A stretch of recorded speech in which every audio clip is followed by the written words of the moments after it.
Next देखते हैं हम लोग, प्रिपरेशन आपका जो ख़त्म हो गया। नेक्स्ट देखते हैं physical property of the phenols. Okay, phenol is a colourless hygroscopic. Hygroscopic का मतलब होता है अगर आपका जो है नमी के संपर्क में आता है तो आपका वो पानी के बूंदों के रूप में कन्वर्ट हो जाता है, तो that's are called the hygroscopic. So that's are phenol is a colourless hygroscopic crystalline solid. Its melting point is that's on 42 degree Celsius and the boiling point 182 degree Celsius. 5% aqueous solution of the phenol. अगर जो phenol है उसमें हम 5% अगर पानी मिला देते हैं, 5% aqueous solution of the phenol, this is known as the carbolic acid that's are indicated here. Below 65 degree centigrade phenols partial dissolve in water. अगर टेम्परेचर हम नीचे रखेंगे, अगर 65 के नीचे रखेंगे और पानी डालते हैं तो पूरा का पूरा फिनॉल डिजॉल्व नहीं होगा। अगर हम टेम्परेचर 65 डिग्री सेंटीग्रेड टेम्परेचर से बढ़ा देते हैं, अबव कर देते हैं, 67 कर देते हैं या 68 कर देते हैं, तो जितना भी फिनॉल का जो अमाउंट होगा वो पानी में 100% डिजॉल्व हो जाएगा, किसी तरह का कोई पार्ट्स रिमेन्स बचेगा नहीं। It is also the solvent and organic solvent. जो ऑर्गेनिक सॉल्वेंट की अगर हम बात करें, एथिल अल्कोहल की बात करें, कार्बन टेट्राक्लोराइड की बात करें, तो उसमें भी आपका ये डिजॉल्व हो जाता है फिनॉल।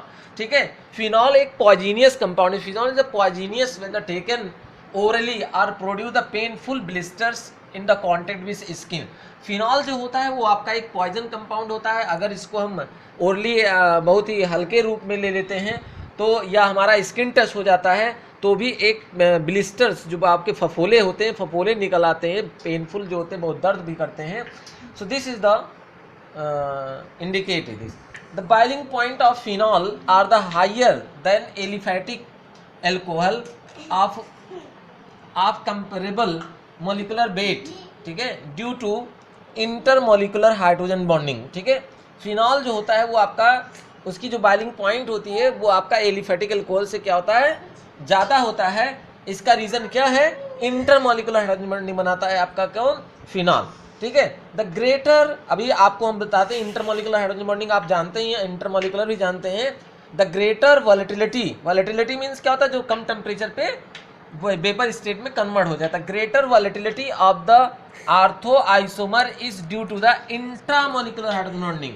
ये इंट्रामोलिकुलर हाइड्रोजन जो अपने स्वयं के मॉलिक्यूल्स में हाइड्रोजन बॉन्डिंग बनाता है उसको इंट्रा, तो कह रहे हैं कि ये कंपाउंड बहुत आसानी से वोलेटाइल हो जाता है आपका। ठीक है, फिर उसके बाद आता है, अगर हम जो आपका दूसरा कंपाउंड लेते हैं तो वो आपका क्या होता है, ठीक है, तो इंटरमोलिकुलर हाइड्रोजन बॉन्डिंग शो करता है, जो आसानी से वोलेटाइल नहीं होता है, इसीलिए इसका जो बॉइलिंग पॉइंट होता है that's boiling point is higher than that of this. ठीक, दूसरा चीज़ अब देखते हैं हम लोग आगे। हमने आपको नोट्स में दिया था एसिडिटी के बारे में, फिनॉल की एसिडिटी के बारे में। तो फिनॉल जो होता है, फिनॉल वो दो तरीके के उसकी एसिडिटी दो तरीके से आपके डिस्टर्ब होगी। एक आपका पढ़ाया गया था ER